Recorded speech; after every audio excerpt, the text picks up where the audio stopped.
Selamat datang di Kok Bisa, Why Not Science kanal yang khusus menjelaskan misteri, fenomena aneh, dan pengetahuan ilmiah dalam alam serta kehidupan sosial dengan sudut pandang sains yang logis dan mudah dipahami. Kami tidak hanya percaya, tetapi mencari penyebab, mekanisme, dan kebenaran di balik setiap fenomena. Jika kamu menyukai konten yang membuatmu spontan bertanya kok bisa, jangan lupa subscribe, like, dan bagikan video ini. Dukunganmu adalah dorongan bagi kami untuk terus menjelaskan dunia secara ilmiah dan jelas. Bayangkan ini teman-teman, sebuah kapal raksasa ukurannya setara dengan 4 lapangan sepak bola yang digabungkan. Di atasnya, tumpukan kotak besi disusun menjulang tinggi hingga setara gedung apartemen 20 lantai. Dan gilanya lagi, struktur setinggi itu harus bertahan di tengah lautan yang berombak ganas, terombang-ambing tak karuan. Siapapun yang melihatnya pasti berpikir, wah, sebentar lagi pasti tumpah semua tuh ke laut. Tapi ajaibnya, mereka tidak tumpah. Bahkan saat dihantam topan atau ombak setinggi 10 meter, mereka tetap kokoh. Apa rahasianya? Jawabannya tersembunyi pada benda kecil seukuran jari kita. Benda logam kecil yang menahan segalanya. Hari ini, Kucing akan mengajak kalian membongkar rahasia stabilitas gila ini. Tapi pertama, kita harus tahu seberapa besar kapal ini. Ambil contoh kapal MSC Irina. Panjangnya mencapai 400 meter. Bayangkan 4 lapangan bola ditaruh berjejer. Lebarnya 60 meter, itu lebih luas daripada jalan raya 8 lajur bolak-balik sekalipun. Tumpukannya bisa lebih dari 10 lantai di atas geladak. Jika ditambah bagian dalam lambung, totalnya lebih dari 20 lantai. Satu kapal ini bisa membawa sekitar 24.000 kontainer. Kalau dipindahkan pakai truk, butuh 24.000 truk. Jumlah truk sebanyak itu bisa memacetkan 1 lajur jalan tol tanpa ujung, benar-benar masif. Nah, muncul pertanyaan logis. Kalau ditumpuk setinggi itu, bukankah titik beratnya jadi sangat tinggi? Secara fisika, ini resep bencana. Sedikit ombak saja, harusnya tumpukan paling atas bergoyang seperti pendulum. Tapi kenapa tidak runtuh? Pahlawan utamanya bernama Twistlock. Namanya sangat intuitif. Artinya kunci yang melintir. Bentuknya sederhana tapi cara kerjanya sangat jenius dan presisi. Setiap kontainer punya lubang baja di 4 sudutnya, disebut corner casting. Ini adalah pasangannya. Pin logam Twistlock dimasukkan ke lubang ini, lalu tuas diputar 90 derajat. Saat diputar, kepala pin berputar membentuk huruf L atau T, mengunci dirinya di dalam lubang itu. Mirip seperti saat kita memutar kunci pintu. Klik, 2 kontainer atas dan bawah kini menyatu. Jangan remehkan kekuatan benda kecil ini. 1 Twistlock bisa menahan beban 10 hingga 20 ton.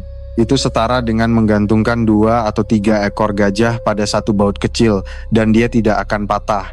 Karena 1 kontainer punya 4 sudut, 1 lapisan bisa menahan gaya puluhan hingga ratusan ton. Saat ditumpuk vertikal, mereka saling mengunci, menciptakan menara baja yang solid, bukan sekadar tumpukan kotak. Ada beberapa jenis Twistlock, yang paling dasar adalah manual, dikunci langsung oleh tangan pekerja pelabuhan. Tapi sekarang zaman sudah canggih. Ada jenis semi otomatis yang terkunci sendiri saat diangkat kren. Di terminal supermodern semuanya otomatis. Operator kren tinggal tekan tombol untuk mengunci puluhan kontainer. Teknologi ini terus berevolusi agar semakin sedikit campur tangan manusia, semakin cepat dan semakin aman. Oke, kontainer sudah saling menempel. Tapi kalau kapal miring, bukankah menara ini akan roboh bersama-sama?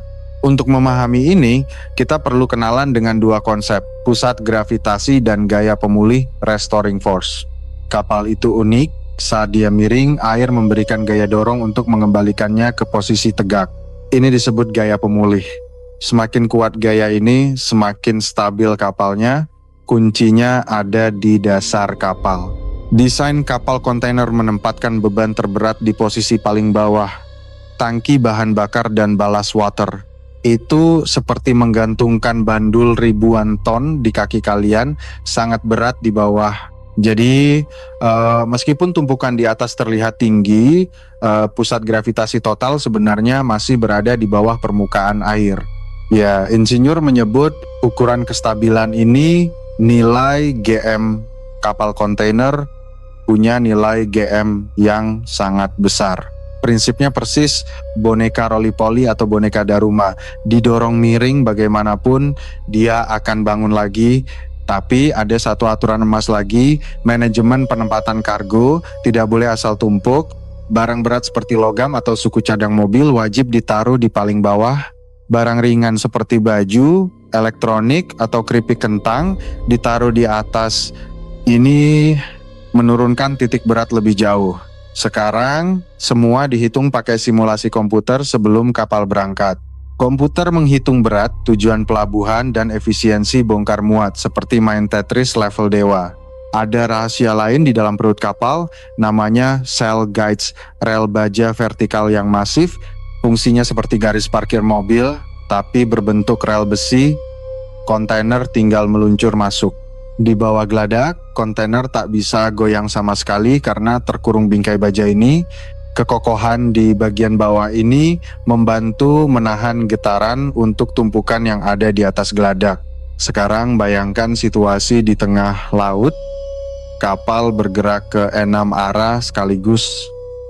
Ya, 6, pitching angguk-angguk, rolling guling kiri kanan, yawing, belok, heaving, naik turun, swaying, dan surging.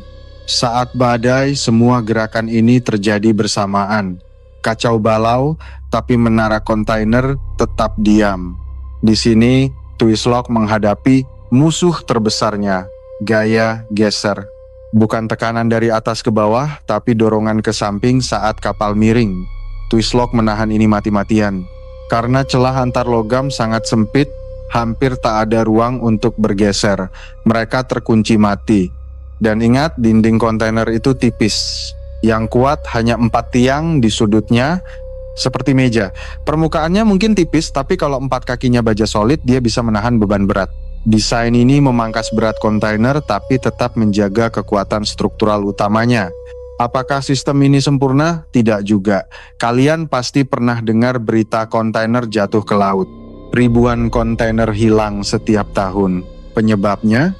Seringkali kesalahan manusia atau alat yang tua. Twistlock yang lupa dikunci, atau sudah karatan karena air laut, kekuatannya akan berkurang drastis.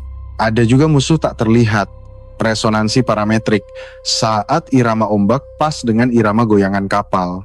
Persis main ayunan. Kalau didorong pas waktunya, ayunan makin tinggi. Di kapal ini bisa mematahkan kunci baja. Makanya kapten kapal harus pintar-pintar mengubah kecepatan atau arah agar tidak seirama dengan ombak. Untuk mencegah ini, perawatan dilakukan super ketat, pemeriksaan ultrasonik rutin dilakukan. Standar ISO mengharuskan alat ini tahan beban tarik minimal 20 ton. Dan dalam prakteknya safety factor-nya dilipat gandakan. Tapi pertanyaan mendasarnya, kenapa harus ditumpuk setinggi ini? Kenapa tidak bikin kapal yang lebih lebar saja? Jawabannya geografi. Terusan Panama dan Suez punya batas lebar maksimum. Kapal Panamax didesain pas-pasan dengan lebar kanal. Kalau lebih lebar harus memutar jauh lewat Afrika. Karena tidak bisa melebar, satu-satunya jalan adalah ke atas. Vertikal adalah kunci efisiensi. Semakin banyak kontainer dalam satu kapal, biaya per kotaknya makin murah. Ini matematika sederhana. Membawa 24.000 kotak tidak butuh biaya 2 kali lipat dibanding membawa 12.000, paling cuma naik 30%. Efisiensi inilah yang membuat 90% perdagangan dunia lewat laut. Murah banget teman-teman. Kirim HP dari Cina ke Amerika cuma butuh biaya Rp3.000 per unit lewat laut. Lewat udara bisa ratusan ribu. Jadi tumpukan 20 lantai ini bukan pamer, tapi strategi bertahan hidup industri logistik masa depan. Semuanya otomatis. Pelabuhan Qingdao di China sudah pakai robot sepenuhnya. Kontainernya juga makin canggih, ada yang bisa dilipat, ada yang jadi kulkas raksasa. Tapi di balik semua teknologi itu, pahlawan utamanya tetap si kecil Twistlock. Sebelum tahun 50-an, bongkar muat butuh waktu berhari-hari. Sekarang, cuma hitungan jam. Baju yang kalian pakai, kopi yang kalian minum, HP di tangan kalian, semua sampai karena besi kecil ini.